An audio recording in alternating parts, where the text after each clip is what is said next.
Hey everybody, it's Crystal, and I am here to talk to you about the May super full moon that's going to be taking place on May 7th, 2020. Um, this full moon is really important because it is the third super full moon in a row.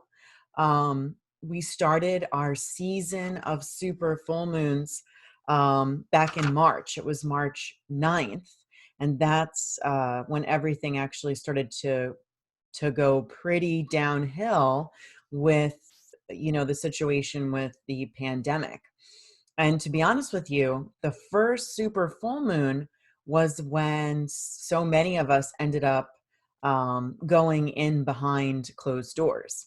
So that was several months ago. That was back in March. And now this full moon is bringing us to a new turning point.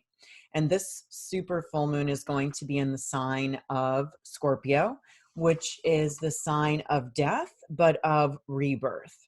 And it is so symbolic of the transformations that are looking to emerge or rise up out of, all of the destruction and literally death that has found so many of us, or has been around has taken place around the globe. When you think about a Scorpio full moon, and I don't know if you noticed, but I've got a really cool background for this full moon video. This is actually our full moon art that is done by Jen Henriksen, and it's just so beautiful. And I decided to try it out with my Zoom background. I hope you like it. It's always, we're all online so much, and it's kind of fun to have a little bit of creativity in kind of mixing up the backgrounds. But in thinking about this particular full moon, again, the sign of Scorpio is going to be the most prevalent. And with any full moon, you've got the moon in a sign, which is Scorpio, and the sun opposing it. And the sun at the time of the full moon is going to be in Taurus. And Taurus likes balance, and it likes roots, and it likes safety, whereas Scorpio is much more prone to step outside of that and kind of test the envelope. And so you're going to see people, it's probably going to start happening even a little bit before the full moon, but you're going to be seeing people pushing the envelope, wanting to get out, wanting to transform, and literally kind of put these dark chapters behind them. And but again, you're going to, with any full moon, there's a balancing act. But you always want to think about the signs or the symbolism of Scorpio: regenerative, rebirth, transformation, burning things down in order to build them back up, and also destruction. And there's no doubt that there has been so much destruction that has been around, both mentally and physically, with the loss of so many lives around us, and not to mention the economic loss that has taken place as well.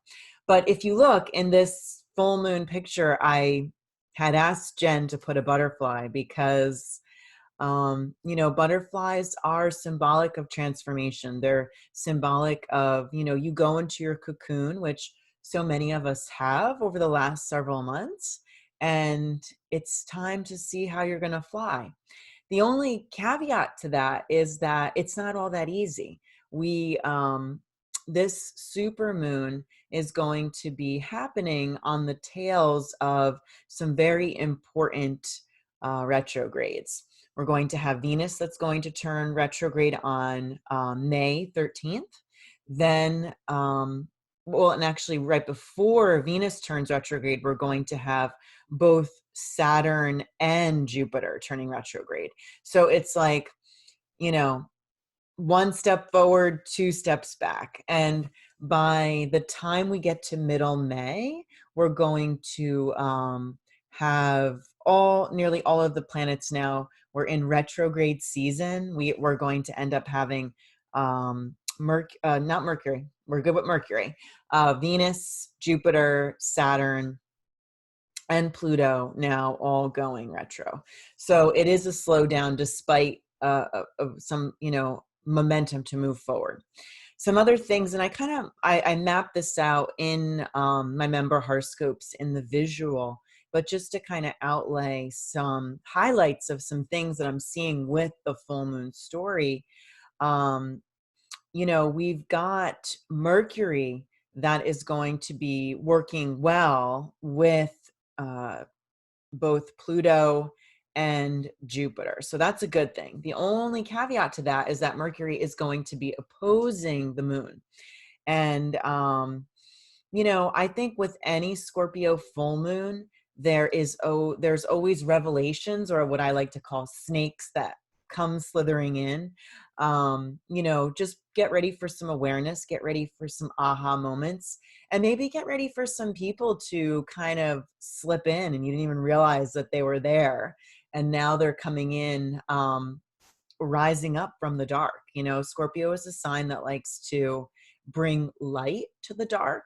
So you might notice some players coming out who have been kind of dark lately or in the dark. And now all of a sudden,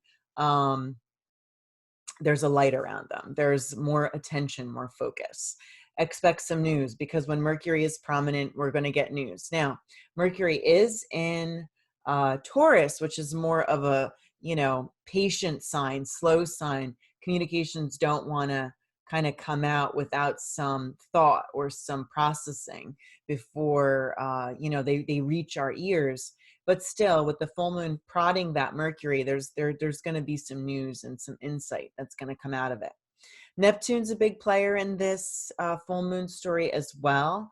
He is not working well with Venus, and that's going to be a theme of the Venus retrograde. Neptune causes illusions. So just to kind of be, even though Venus is not yet retrograde, you're probably going to be seeing some potential awareness coming in with your relationships, and potentially some illusions or delusions, because Neptune has a way of, helping us see things, the better side of things, and kind of negating the negatives. And not that that's a bad thing, but it's also important, since we are in Taurus season, to be practical, to be mindful, and to not put our head in the dirt, in the sand.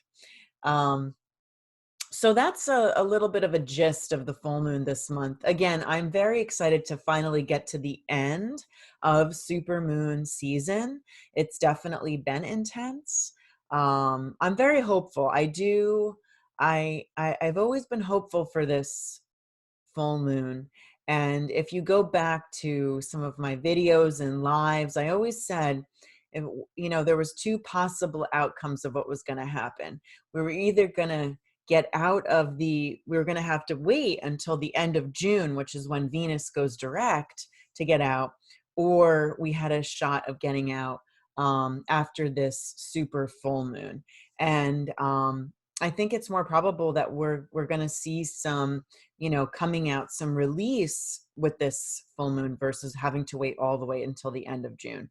But I do think, all in all, just, to kind of add that practical Taurus into the mix, since we are in Taurus season, I do think that we really will have to wait until the end of June to see a full lift of things, because when Venus will be reborn, that is going to really kind of reinvent some new things and allow for things to kind of be a little bit more free.